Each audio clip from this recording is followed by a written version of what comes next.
And we're live. It's going to be it's going to be a short WAN show today. You know what I was doing today? No. I was installing a soundbar. That took you all day? Well, I was installing a soundbar with Alex. Oh. And have you ever tried to achieve something with Alex? Actually, I don't think so. Well, it usually involves a drill. Okay. And okay, that makes sense. I could see that. So did you guys go like way over and above? Actually, no. The soundbar was not crazy janky or anything like that. The more fun thing that we did is, I don't know if when you rolled into the office today, you noticed that the Super Civic kind of moved parking spots. You yesterday. It was loud. Yeah, so the Floatplane team had a little viewing session through the window. Yeah, so we were working yesterday on what I think may be the greatest video that Linus Media Group really has ever created. Wow. So basically what happened was a particular Projector brand reached out wanting us to do a sponsored video on a projector. Okay. And the writing team, having learned our lesson from the fiasco that was the How Nerds Watch Sports Ball video, really put their heads together to try to come up with a concept that wouldn't get us completely, as the kids say, wrecked in the YouTube comments. Okay. And we came up with... You think this one won't? Look, we came up with the idea... Because here's the thing about projectors. Yeah. Projectors are really good at one thing. A big picture in a dark room. Oh, I thought you were going to say projecting light, but okay. Yeah, right. Projecting a big light picture in a dark room. Yeah. And they are super mediocre at best at everything else. Yeah.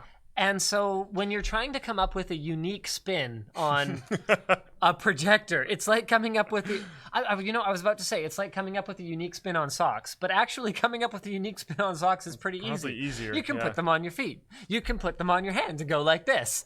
You can wear sandals on top of them. Like, there's all kinds of different ways. You could legitimately use them as gloves if you really needed to. Lots of different ways to enjoy socks. Yeah. Projector, best enjoyed from the couch with popcorn in a dark room. With a projector screen. And we've had a disproportionately high amount of brands that make projectors approach us about making unique content.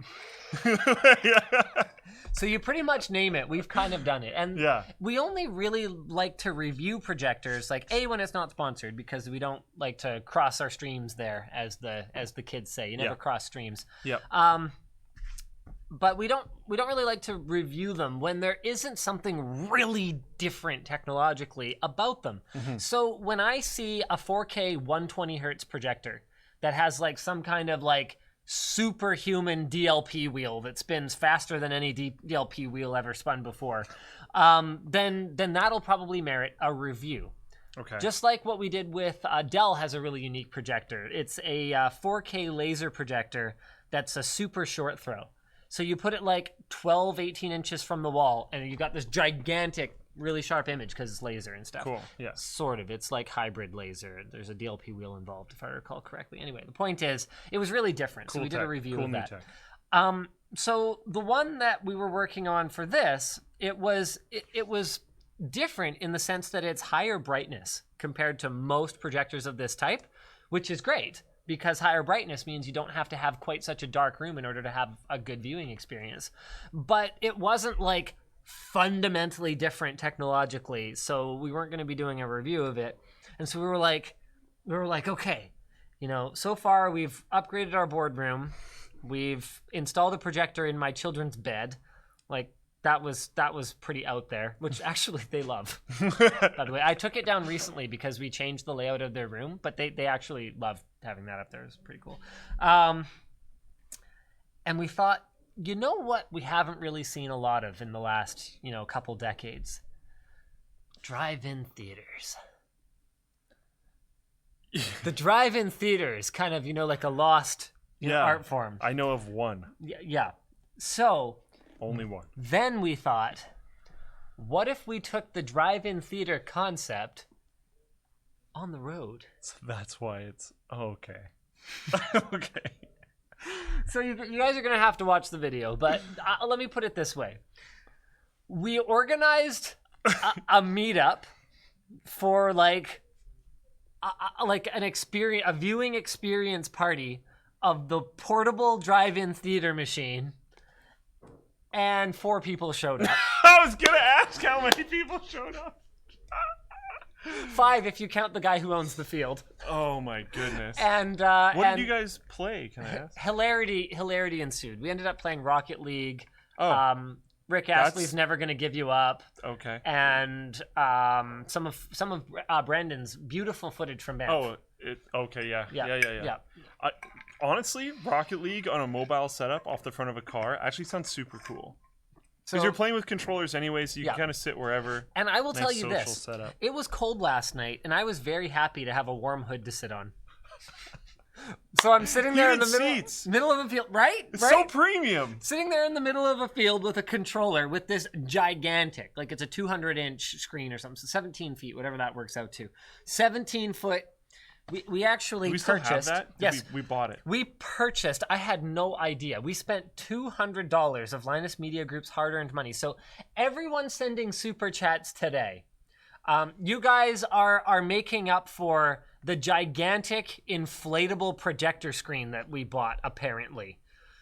Well, not yet. Not making up for it yet. Yeah, we got a $10 super chat. Thank you for that, Hellcat. Thank you, Hellcat. Oh, right. We should probably get into like some topics for the day. We got a lot of great topics for you guys. There was the Made by Google hardware event. There was also the Made by Razer hardware event. I actually have my hands on the Pixel 3. Boom, right there.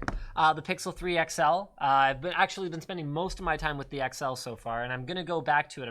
I'm having a weird issue with it where it's not getting Hangouts notifications.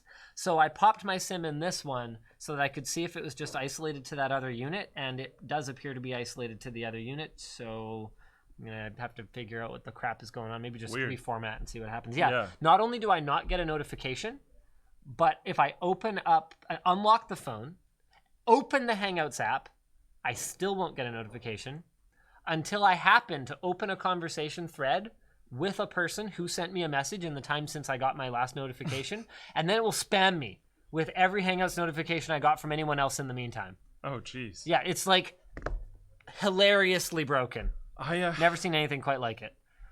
Yeah. I'm trying to refrain. I'm so interested because this is Gen 1 and is starting to really show its age. And I'm in like looking for a new phone territory. But that one's really small.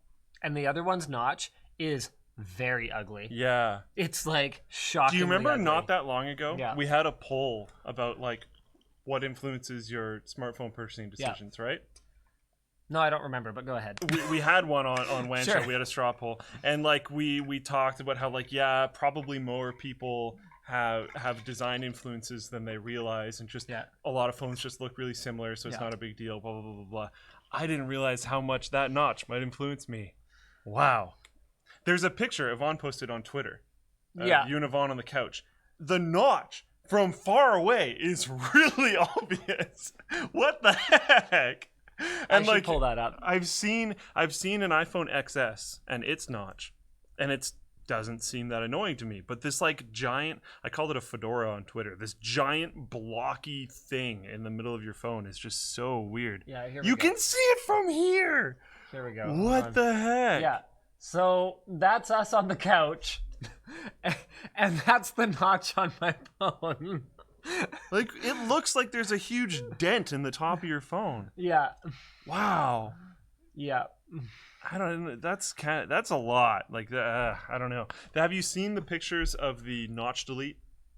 Where they black out the notch area and then they put your notification and stuff on just a black bar, so it looks like there's no notch because there's just a big black bar. No, I haven't seen that. Yeah. But between that and the gigantic chin bar that their only sort of gesture-based navigation gives you, it feels like going back to like an HTC One M7. Yeah. Honestly. Yeah. Like in terms of the forehead and like chin experience that I'm having using that phone. So what I know, your review's not for a bit, and you always like spending more time with phones, but if you had to give like a short-term preliminary opinions Hold on a second. I actually didn't watch their keynote yet. I'll watch it later. Okay. So I don't know the price. How much is the Pixel 3 I believe XL? it's $100 or $200 less than the iPhone.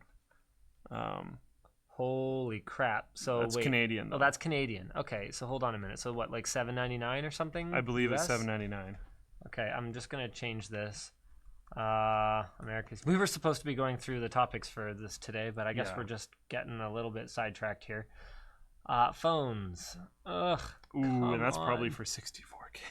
Okay, so here we go. So $7.99. Yeah. So it's hard because it's really early on. It's here. I always lose track of pricing because I'm Canadian, and so I buy things in Canadian rupees. Yeah. But then I try to speak in American dollars because the majority of our viewers are American. So I always forget when I'm comparing pricing. Of our viewers are American. Yeah, actually, no, that's true. Not the majority of our viewers are American. We actually have a ton from the UK now. Yeah. That really took off in the last, couple of years. Here we go. All right, so I'm just finding out how much a Note 9 is brand new. Yes, remember my choice. How many times do I have to tell it to remember my choice? Yeah, that's a lot of clicks to figure this out. Yeah. It's a really bad experience. Okay, so $999. So it's a $200 difference to a Note 9. If Samsung had a commitment to support their devices with timely updates for 3 to 4 years, Apple does, then my answer would be very simple. Buy a Note 9 or failing that, an S9 Plus. Because I just don't, I don't know. And there's other wild cards in there right now too. So I actually have the Pixel 3 and the Pixel 3 XL. Normally these days I review the Mini and the Max version of phones together. I've been doing it that way for I think a couple of years now. Yeah. But I'm reviewing these two separately. Oh. Because they are completely different phones, just like the Pixel 2 and the Pixel 2 XL were. In the sense that every phone is very samey these days. Yeah. These two are as different from each other as any other phone is from any other phone, as far as I'm concerned, in terms of their design, in terms of the experience of using them. They have things in common, but in that same way, an iPhone and other more different iPhone have a lot of things in common, but they're different phones. Just to be clear, all of the hardware is the same, right? I'm pretty sure all the cameras are the same. I think the CPU is the same. I think the RAM's the same. As far as I know, but what I don't know, based on because I haven't tested it yet, is based on the size of the chassis. I don't know if the performance is going to be the same, especially in things like gaming because of thermals. Okay. And modern devices, battery is another big one. And modern devices are designed to thermal throttle basically. Yeah. It's just a matter of what the manufacturer's tolerance was for how much thermal throttling they want, when they want it to kick in, how they're balancing surface skin temperatures versus the temperatures of the processors inside. They're really different devices. So Pixel 3, Pixel 3 XL, Razer Gaming Phone 2, Asus ROG phone, the Pocophone F1. That's just off the top of my head. Those are the phone reviews that I still have to work on right now. So I have a lot of work to do. Phone season. And the Pocophone F1 is a really interesting one because that one's only $299.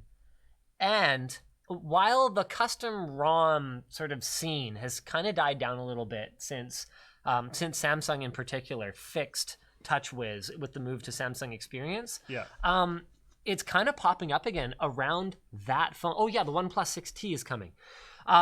Isn't there a company that essentially, it's not called Cyanogen anymore, but isn't there a company that picked up the Cyanogen project?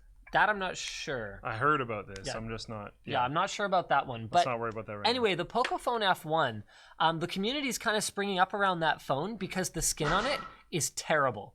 I have the same kinds of issues that I did the last time I reviewed a Xiaomi phone. They're just not well optimized for the North American user, period. And much worse things than just you have to install Netflix manually using an APK rather than through the Play Store. It'll just be it's not compatible with your device. And you go, what? What do you mean it's not compatible with my device? It's ridiculous. Of course it is. It's Snapdragon 845. It's the same damn phone as every other phone. It's just with a different shiny face on the front. So where was I going with this? Right. So because the software experience is so bad, but the hardware is banging for the price. It is similar hardware to a top-tier Samsung or top-tier Google phone, except a crappier camera. Right. For $300. And the reality of it is not everybody cares about their smartphone's camera that much. Yeah. So it's very compelling. So anyway, that's a video that I've been working on for a while, but I've decided not to review with the stock skin. So I have never done that before. I actually intended with the Mi Mix Interesting. 2S, I think it was. I think it was the Mi Mix 2. It was one of them. It was a Xiaomi phone. But I had intended to go ahead because I got like a Chinese version of it, and I had wanted to install like a more stock Android experience type ROM. Like I had wanted to go through the whole like unlocking the bootloader. Maybe it wasn't stock Android experience. Maybe I just had bought a Chinese one and then I wanted to put a US ROM on it, and that wasn't supported yet. But then while I was in the process of working on all this nonsense, they released a US or like a global version of it, and I was like, okay, well that work was all for nothing. Anyway, so I have never actually gone to the lengths that of installing a different skin, like a different ROM on a phone prior to reviewing it. But for me, the Pocophone F1 is a unique case. Yeah. Because it's unusable with the stock skin, in my opinion. And if you can add a very significant amount of value. Yes. That makes, like, to the point where people should be doing that if they buy this device. Because I think of any kind of mod as how much I'm paying myself to do the work. Yeah. And if I'm paying myself $3 an hour to install, like to you know, hack a game console or something, you know, where there's realistically 6 exclusives I wanted to play for that console anyway, and I could have bought them all for $200, and this is like a 30-hour mod or something stupid like that. Yeah, that might brick your thing that I'm gonna run out and I'm gonna have to get a new soldering iron for because I need like a, you know, like a high heat. Like a high mass. Like I need like a high mass soldering iron to make sure that I can hit this high temperature without affecting this other nearby chip, or like whatever. If there's like all these hoops I'm jumping through and I go, no, this is stupid, I'm just gonna go buy the games. Whereas if it's a different type of mod, like if it's a 4-hour mod and I can get, you know, $200 or $300 of value out of it, I'm paying myself $50, $60, $65 an hour.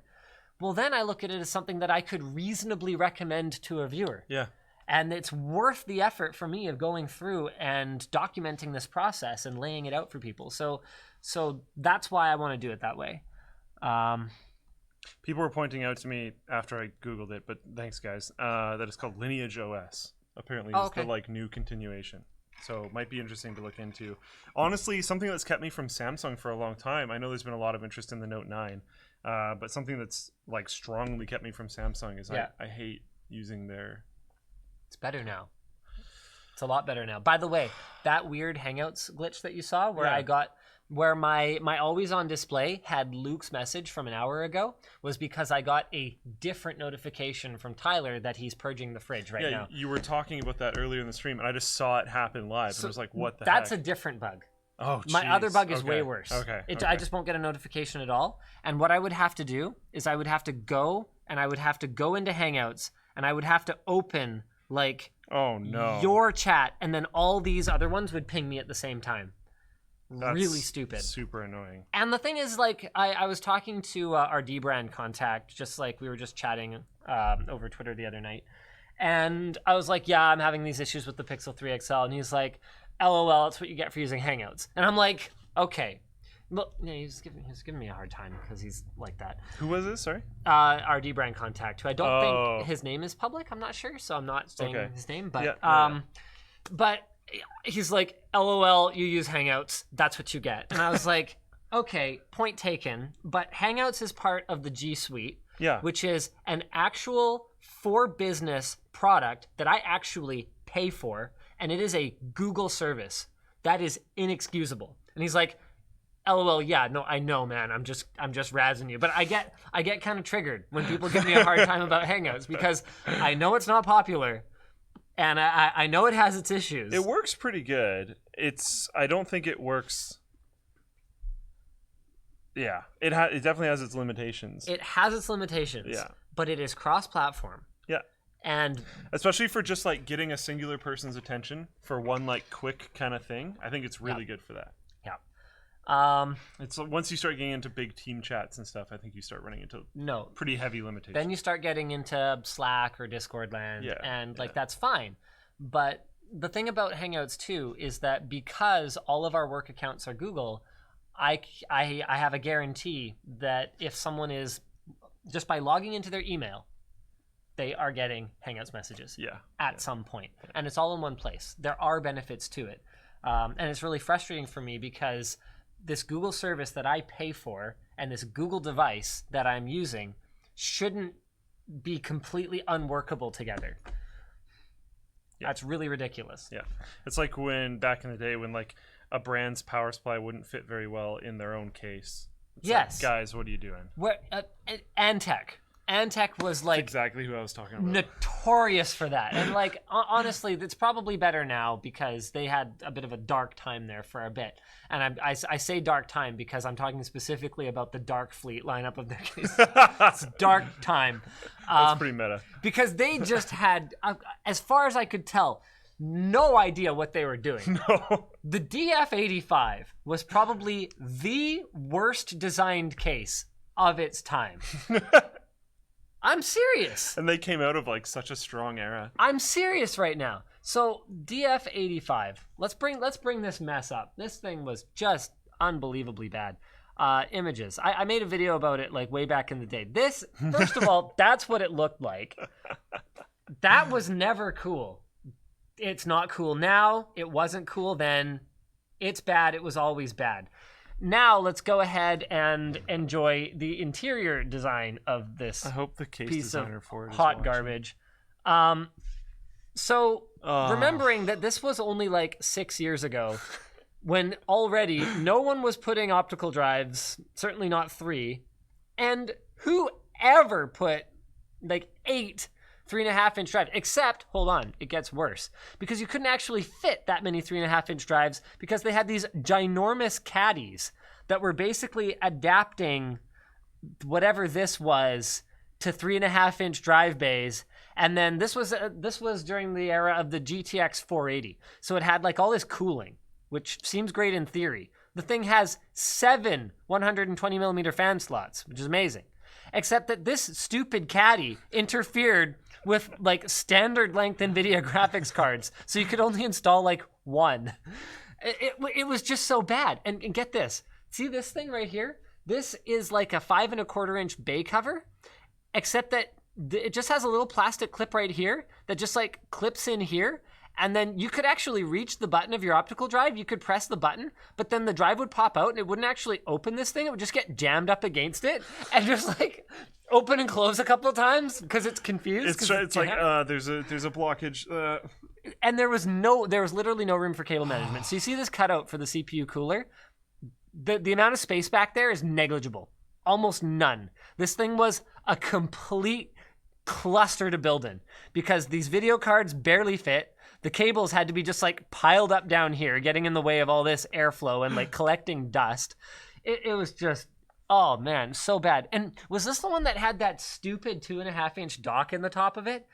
And remember, those were horrible. This is at a time when an SSD is like worth its weight in gold, right? This is like 6-7 years ago.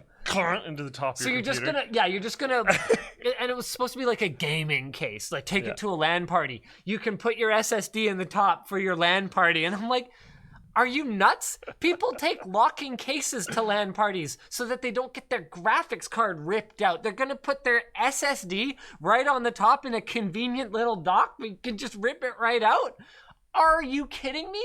And who had an SSD for anything other than their OS? Why would you want that in a conveniently removable dock? You know what would be kind of an actually pretty cool series of videos? Yeah, sure. Retro rants. I'm calm. I'm relaxed right now. I'm chill. You'd have to be not calm though. It's like my Apple Watch is like, breathe. Can you start breathing? Is it giving you health notices? No, it started taking dictation. Oh. Apple Watch? My Apple Watch. Why was it? I don't know. What is it even doing? I love how useless my watch is right now. The Apple Watch is really interesting. So it still doesn't have an always-on display, which is ridiculous. When you get a notification, if you close it, it doesn't show notifications that you got in your like history wheel. They're just not there. So that's really smart. And so because we did that video earlier this week where we intentionally put one of my calendars online. Yeah. It's like actually useless because it's just completely full of spam. Awoo! From Justin 3. Regret all life decisions. Channel super fun meeting. Hire Nikki V back. Drop expensive stuff. Reopen Linus's sex. That got truncated. Survive the Earth. 26 events got for tomorrow. Phone call with Linus from 1 week in the past. Fire at Colton. Fire Colton. Both fire him and fire at him. I got another fire Colton. Buy apples for tomorrow. Drop something. Test fire alarm as loud as possible. Burn all Linus's sandals. Thanks, Nightblood. So I'm just. You should probably delink that account. So people are probably wondering. Yeah, I will at some point. So people are probably wondering why I'm wearing an Apple Watch while I'm working on my Pixel 3 XL. I mean, it's not doing anything anyway. I'm legitimately just using it to tell the time. So Twitch chat loves the retro rants segment, by the way. I bet they do. I bet YouTube chat does as well.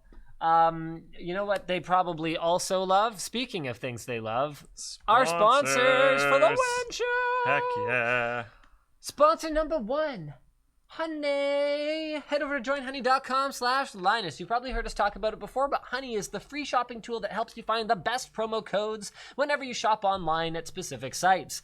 Those of you who downloaded Honey from our link have already saved over $100,000 in the past few months. Just pretty nuts.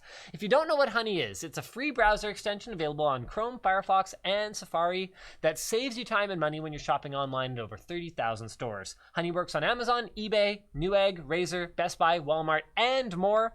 They get a small commission from the sites, so that is where Honey saves you money. It's always free for you. Or that's where they make their money, excuse me. Honey gets a small commission from the sites where Honey saves you money. So, it's always free for you. It installs in just 2 clicks, and Colton and Brandon and a few others here have used Honey to save money shopping online. Oh, you too, eh? Oh, yeah. Oh, man. There's a way to... I actually shop online far less than you would probably think. Most of my impulse purchases are tech, and most of those, well, they get purchased through work. So I don't actually do it. That makes sense. Yeah. So you can get Honey for free right now at joinhoney.com/Linus. We're going to have that linked. Well, we have that linked right there. You know what was good for me with Honey? Yes. Was I had it when buying gifts last Christmas. Oh. So I just, every time I buy a gift for Christmas, just give Honey a shot. It's gonna like, one thing about it is it's gonna be like, I've got like 15 codes. I don't know if one of these is gonna work, but I'll try them. And you just tell it to go for it. And if it fails, it's like, well, there you go. And if it works, it's like, hey, I saved you this much money. Cool. Takes like a couple seconds. It's great. You know what else takes a couple seconds? Signing up for private internet access. PIA hides your true IP address and allows you to bypass geo restrictions and censorship by making you appear as though you're connecting from somewhere else. And you can use it on 5 devices at once. I'm not endorsing the use case where you and your entire family only has 1 account, but I only have 1 account for me and my whole family. It's great. It also helps prevent attacks by blocking unwanted connections. It auto-blocks all traffic if the VPN disconnects and keeps your data out of the hands of advertisers and other activity tracking snoops. PIA is affordable, and they have over 3,000 servers in 28 countries, and they don't log user activity. So what are you waiting for? Check them out at privateinternet.com/pages/linus-tech-tips. We need a better vanity URL for those guys. Yeah. And finally, we could probably get linustechtips.com/VPN working. Oh yeah, that'd be kind of cool. Yeah, that would be like just direct people like there. Fine and stuff. Well, I think they want the vanity URL on their side so they can track it. Otherwise, they just have to take our word for it. And we're honest, but like, I mean, it would just link over. Oh yeah, that could work. Oh yeah, we should just do that. Yeah. We should get like our own shortener. Yeah. I know Jake knows how to set it up. I think it takes like 10 minutes or something like that if you know what you're doing. Yeah. Anyway, Freshbooks. Yeah.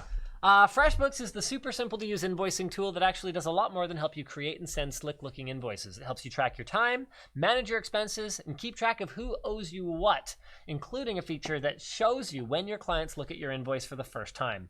Their mobile app has all the functionality of their desktop version, so you can take Freshbooks with you wherever you go, and if you have any trouble, you can reach out to their support staff where you will speak to a real human. No phone tree, no escalations, no return calls, just answers. It is eerie when you call a company like FreshBooks or Ting, and you call them, and someone's like, "Hi, what can I help you with?" Burn it with fire! There's supposed to be a tree. Yeah. Why am I not talking to a computer? Go visit freshbooks.com/WAN. If you're any kind of freelancer or you work for yourself, it is worth giving it a try. 30 days is free. Just enter WAN in the How Did You Hear About Us section. All right. Should we do an actual tech topic? Should we do the intro now just to troll people? What can I do for you, Nick? Usually when he comes down here during the show, it's terrible news. Oh, no, this is fine. It's funny that you said, should we do an actual tech topic? Because I was literally just going to say, should we shill even harder by turning on YouTube memberships right now? Because it's like finally ready to go. Turning on YouTube memberships? Yeah, you can turn it on right now if you want. Sure. So actually, it's probably worth talking to you guys about this because I feel like we're sending somewhat mixed messages. Right now, there are no fewer than 3 different ways that you can send a monthly contribution to Linus Media Group. You can subscribe on Twitch, you can subscribe on Floatplane, or as of 1 minute from now, you can use YouTube memberships to subscribe. Ugh, man, that's confusing terminology. You missed one. On YouTube. Did I miss one? Hold on. Let me think. Okay. Is he going to get it? Twitch, YouTube. Oh, yes. You can contribute on the forum. Yeah. So I had that bundled in with Floatplane because technically most of the forum contributors are contributing like for Floatplane memberships. Yes. But yes, we actually do have a significant number of even like gold level contributors who are amazing. Like actually it works out pretty well because the forum is one of those weird side projects that never really panned out in terms of being a money-making endeavor. Yeah. But because of the contributors on the forum, our costs for running the servers for the forum and even like a little bit of man time to make sure that it doesn't completely fall apart. It's mostly Mortis. Is covered. Thank you, Mortis. So and the mod team. Yeah, we have an amazing team over there, and not just an amazing team. There's a reason I call it out in almost every video that we do. It's a great community over there. So, but it's like it's self-sufficient now, which is because of the contributors there. So in terms of like actual Linus Media Group, like the videos stuff, I still consider there to be 3. Yeah. Brandon sent me a message that said, "Do not reply." No, he didn't. That was actually Nick. But Hangouts notifications are effed in the A. What? Nothing. Oh, am I not allowed to say that? Is that not This like is a little PC spicy these days? You think so? Spicy, All right. yeah. So, here's how this works. We have never really sold subscribing on Twitch. No. Because we think that's a bad idea. Yeah. We have a 50-50 rev share with Twitch, which means that Twitch is basically just taking half of your $5 every month so that you can watch literally one live stream a week. For like roughly an hour. Not even always a full hour. So we've never really pitched that as a good idea. Yeah. And then Vessel came along. So it's someone who's subscribed to Twitch right now just, oh no, in capital letters. Minus say it isn't true, says RC Mahel. I think that's the same guy who said, oh no. Yeah. Yeah, okay. Oh, and then there's Trap giving out gift subs. He's done 61 in this channel alone. Trap's kind of a beast. So anyway, thanks to you guys, but like it's really never been like something that keeps the lights on at Linus Media Group subscriptions. Yeah. So then Vessel came along, and do not reply from Brandon because I haven't cleared that notification. I'm just so mad. I'm getting so triggered right now. I just need to like mute this thing and like put it away and stop looking at it. So then Vessel came along and then died.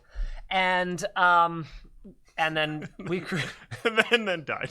And then we created Floatplane, which, as you guys know, Luke is COO and basically does all the things over there. He runs that ship or plane or whatever it is, vessel. Oh, excuse me. It's a plane. So he runs that. And the way that Floatplane works is that Floatplane takes a cut, but one that is actually smaller than what Twitch takes, believe it or not. And then Linus Media Group takes a cut after the payments cut is subtracted. Yeah. Does that all make sense to everyone? Yeah. Okay. Then... Which is still better than the way that YouTube works is YouTube takes a cut and Linus Media Group takes a cut. So this is going to be the story. We're going to have the feature enabled because the reality of it is there are going to be people out there, lots of them, that want to support Linus Tech Tips or Tech Quickie or Channel Super Fun or whatever content stream it is that they enjoy and have no interest in going off platform, in registering a separate credit card now that they've already set it up for super chatting over on Bitwit or Tech Deals or something on YouTube. They want to stay in the Google ecosystem because they can't be arsed to go sign up for some other third-party service. There are always going to be those people. So for those people, we are enabling that. For the people who are willing to go off-site, we are still going to be supporting Floatplane 100%, and Floatplane is still going to be the platform that gets early access video. Yeah. And we have worked out a deal with YouTube where it's cool if we have early access video on our own owned and operated site that we're going to maintain, and we don't have that for YouTube subscribers. And if people like want to subscribe on YouTube, then cool. That's great. If they want to support us, that's great. We appreciate that. But early access is Floatplane. And Floatplane has reached some really cool milestones internally lately, and you can expect to see more options than just $3 for 1 week early access at 1080p. Yeah. The technically the newest Hire guy is building some cool tools for that, and there's a lot of other things that are coming through the pipeline right now that are going to be fun and new. While we're at this, do you want to just pimp the other position you're trying to hire again? Yeah, let's do it. There's a form that is going to be, can I, give me a second. I'm going to post it in Twitch chat right now. Sure. While you're doing that, actually, I might as well show what's early access on Floatplane right now. Yeah, do it. So we have a Tech Quickie on cable management. Oh, actually, I have a master account, so I can see everyone. So Tech Deals has Ask Tech Deals number 14, Q&A, best support, NVMe, is it worth it? We've got, oh, lordy, 6 editors, 1 CPU. Part 2 out of question marks. It's been a rough time. Ooh. Bitwit has Hotline 2.0 pre-water cooling build, final core specs revealed. Tech Deals, another Q&A. Linus Tech Tips, the $100 vertical mouse. This thing's wonko, man. Oh, man. We've got this is we put Tech Linked up there, but it's not early access because it's a news show. Here, there's a lot of Bitwit stuff, a lot of Tech Deal stuff. So 6 editors, 1 CPU. Yep. Part 1 of 2, and then part 2 of question mark. That gives you guys some idea of how that whole thing went. Tech Quickie, why is Wi-Fi slower than Ethernet? We bought a cheap SSD on AliExpress. That's actually even more interesting than you might think. Cool. We've got this keyboard that raised $300,000 on Indiegogo and is frankly effing terrible, to put it bluntly. Yeah, I'm not surprised. Yeah, no, the ASIO Retro Classic is really nice. Oh, okay. Yeah, no, this thing, the Rhyme Key, whatever this is, raised $300,000 on Indiegogo. Oh, it's terrible. What else do we have in here? We've actually done a fair number of simultaneous releases lately, but we definitely have... What am I looking for? Is that it? This was fun. I think it's on both now, but this one just came out. Anyway, so we've got early access stuff over there. That's going to continue to be happening. Okay, should we do a news topic? I feel like I've talked about the Pixel 3 a lot, so... Oh, okay. All right, here we go. So this was posted on the forum, but never mind. There's just a Business Insider source. It doesn't matter. The point is... I'm going to quickly go over my thing. Right. Sorry. Basically hiring an infrastructure guy. There's more details in the Google Forms link in the Twitch chat. I'll post it on... Can I post it on YouTube? That's fine. I can't. Are you just logged into your personal account? No, it's a web address. Oh, and you can't do that. So I'm not the master account. Well, anyways, it'll be in the description later. So check it out there. Hiring someone to help with the infrastructure side of things. And there's a huge, massive questionnaire that's like, do you have experience with this? If so, how much? And then that repeated like a whole bunch of times. And basically we're just trying to get a picture of like how familiar you are with some of the stuff that we've used. I've had some people be like, you should allow like short answered stuff. I mean, if you have 0 years of experience with everything that we're using, if you're able to move local, great. If you're not, if you have tons of experience, well, maybe we're gonna do it. But like we have good responses already. So I'm not trying to discourage you, just saying. Yeah. Okay, Pixel 3. After this form, I do an email out, then you send me resume stuff. We do it that way. Sounds good. What is happening? All right. Are you tired of every year, oh boy, whether it's Google or Apple or Samsung, are you tired of every year them putting some shiny new feature in your face that just sounds so amazing, it's almost unbelievable, when they still haven't figured out basic stuff? What are we talking about, NVIDIA? No, we're talking about the Pixel 3 right now. Okay. So they've got this call screen feature that lets a robot answer the phone for you and transcribes the dialogue on your lock screen. That sounds pretty cool. Do you remember that thing they talked about last year where your like Google Assistant could make appointments for you? It could like call the hair salon and make an appointment Was for you? that last year? That was last year. That was Pixel 2, if I recall correctly. Whoa, Okay. Do you remember that AI camera? That stupid thing. What was that thing called? I don't remember. That stupid AI camera that was going to just like automatically take great pictures or whatever? I don't know what they're thinking there. Okay. Apple wireless charging. Last night, when I got home, I realized that I had left the key to the Super Lambo in the ignition. Okay. So I walk in my door at home, and I'm like, I pull out my shiny new Pixel 3 XL, and I say, hey, Google. It goes, oh, your internet's not working. I go, are you effing kidding me? My internet is working. I browsed to a web page. Yeah, it's working just fine. Hey, Google, your internet's not working. I'm like, I'll turn off my Wi-Fi. Okay, cellular data. Good. We got my internet working because whatever. Hey, Google, remind me tomorrow when I get to work to take the key out of the Civic. Okay, I've set your reminder. It's an 8 a.m. reminder that has nothing to do with the time that I'm normally like barely even awake at 8 a.m., let alone at work. It gives me no prompt to change it, alter it in any way. And then I go, oh, crap. Okay, Google, show me my reminders.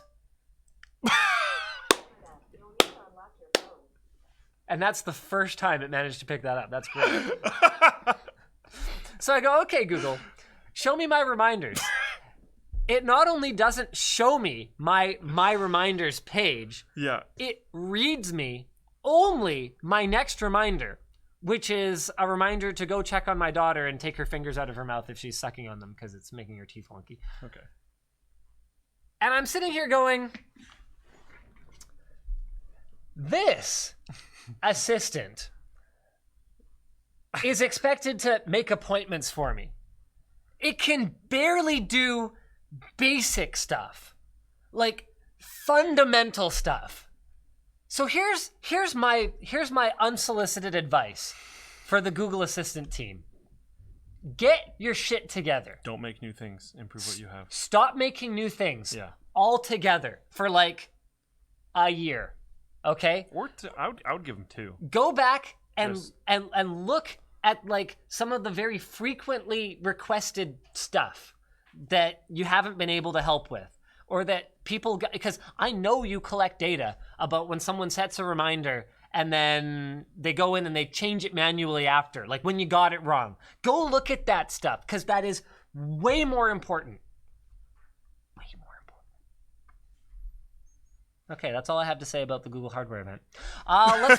Let's move on to, this was posted by Carkless on the forum, and it's the Intel 9th gen benchmarking scandal. Ooh. So why don't we go through the series of events? We're almost done. Give me 5 minutes. 5 minutes. Because this is like the headline topic. It was in the thumbnail. I have to talk about it. When we don't, people get mad. Especially because we can't change the thumbnails now. All right. So as Intel's new 9th gen chips became available for pre-order, there were no benchmarks available because tech journalists were under embargo. Now, this is a behavior that we feel strongly is inappropriate. We don't think you should take pre-orders for products that haven't been evaluated by independent third parties, but the reality of it is we are just a drop in the ocean of voices of consumers that are apparently dumb enough to just go buy stuff without having seen it evaluated by a third-party independent whatever. So there's nothing we can do about pre-order culture, apparently. I wish we could, but we can't. Yeah. One publication, PC Games N, though, published benchmarks conducted by a company called Principled Technologies. Their results were claiming that the 9900K was up to 50% faster than the Ryzen 7 2700X in gaming. So Steve Walton of TechSpot immediately thought the data looked suspicious and eventually uncovered a series of steps taken to handicap AMD. Okay, that's a little bit color commentary there. A series of things that occurred. Or at least things that weren't done that should have been done to benefit AMD. That made the AMD chip not put forward its best showing and allowed the Intel CPU to shine. They used Corsair Vengeance memory without loading the XMP profile, setting the frequency to 2933 and leaving the loose default memory timings in place. The AMD system used a stock cooler while Intel used an NH214S. That doesn't make a difference, but sure, whatever. Game mode was enabled on the AMD system, disabling 50% of its cores. Something that anyone who knows much about benchmarking should have known. So game mode is more for Threadripper and less for 4 and 8 core Ryzen processors. The argument with the cooler is because the case was really bad, apparently. Sure. Just adding some context there. I have no information on whether or not it throttled. So a big part of the scandal is that apparently Intel contracted Principled Technologies to evaluate these processors. And there's 100 reasons why companies might do something like that. It can be useful to sidestep internal politics to get an independent third party's opinion on the performance and the market positioning of your product. That can help. Well, that can affect pricing. Everyone discounts internal benchmarks. It can affect pricing. It can affect forecasting. You might want to show benchmarks to analysts or to partners ahead of launch while the independent press is still under embargo. And if you just show your own numbers that you ran, it lacks credibility. So there's a lot of reasons why companies will contract someone third party in order to get their products evaluated. So there seems to be a couple of issues here. One of them is that Principled Technologies, actually there was a big to-do about Ryan Shrout from PC Perspective creating a secondary side business that's all about this kind of consultation for companies. It's not this one, just to be super clear. Yeah, it's not Principled Technologies. Yeah. So I think it's Shrout Research, something like that. That sounds anyway. Right. So there's a couple of problems here because, one, people are mad because the results were not necessarily reflective of the real-world differences in performance between Intel and their own processors and Intel's new processor and AMD's processors. But I think that people are making a bit of a mountain out of a molehill here because we don't because we don't know what the intent was. We don't actually know if Principled Technologies is completely incompetent, and we don't know if Intel did this out of malice because obviously the pre-orders on a CPU, remember, this is a supply chain that has taken decades to develop. The pre-orders on a CPU are not significant. This isn't like a game where you are making, and I'm using arbitrary numbers here, but where you are making 50% of your total sales for this title within the first couple of weeks. It's not like that. Well, you have experience at a retailer. Yes. So you will typically see a spike. You'll typically see a couple of weeks where your weekly run rate is 30 to 50 to maybe even double if you have a great launch. And then it settles in and you move the bulk of your product over the life cycle of the product. So it's not like this was like a sneaky trick to, sell a bunch of CPUs before people realize they're garbage. Most people don't suddenly upgrade when something new comes out. Most people upgrade when they want a new computer. Another thing, too, is that all the industry scuttlebutt that I've seen that has any kind of credibility to it is that Intel is going to be supply constrained on these chips anyway. So if their intent was to drum up a bunch of sales and make everything else look bad, then they're really shooting themselves in the foot with this 9900K launch, because if they can't ship enough of the bloody things, then what good are they doing themselves if they have everybody waiting around for 9900Ks. So that's another factor that makes me sort of wonder if we should attribute to malice what we could have attributed to incompetence.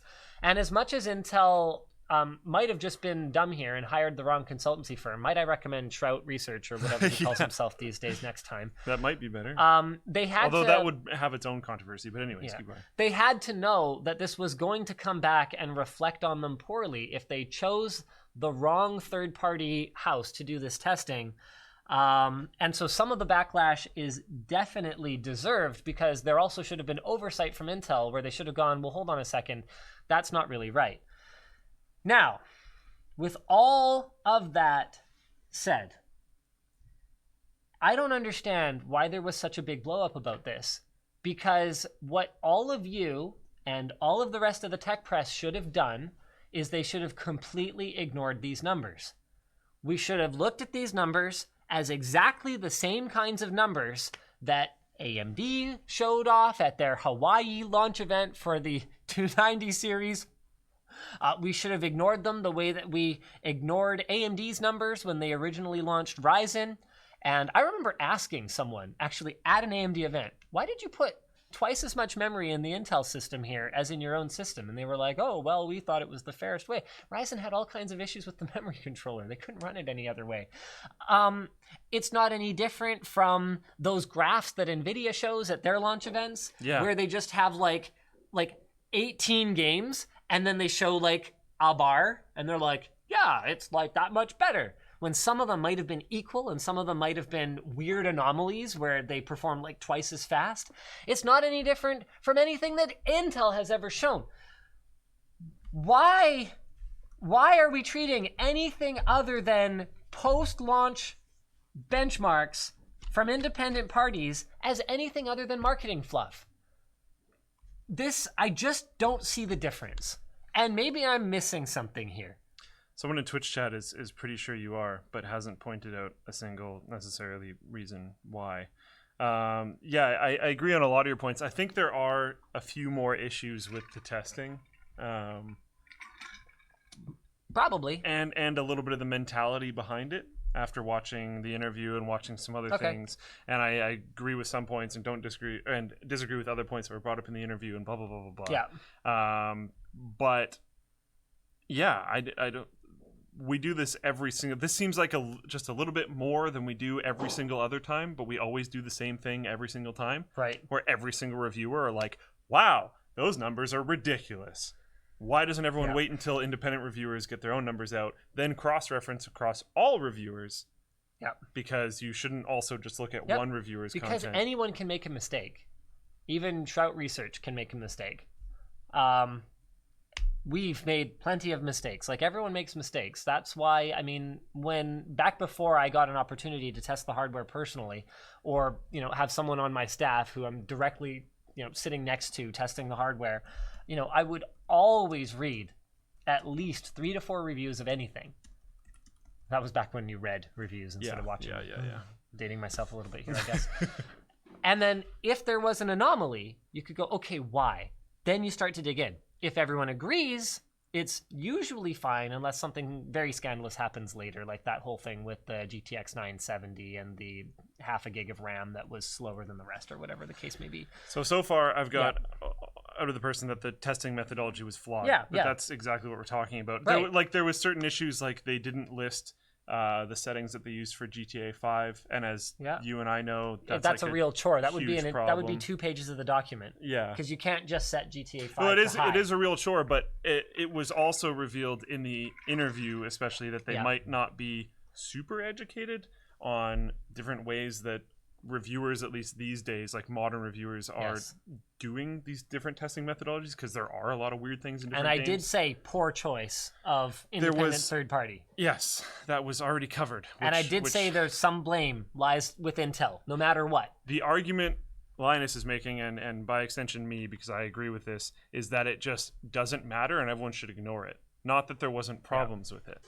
I think some people in the Twitch chat are just pitchforking because they want to be mad about this whole situation, which is great. you should completely ignore those numbers because they're dumb and you should ignore them. And you should be mad when manufacturers mislead you. Yes. We're just saying that this isn't new. No. It's not unique to Intel. And yes, Agreed. it's trendy to hate on Intel, and we get it.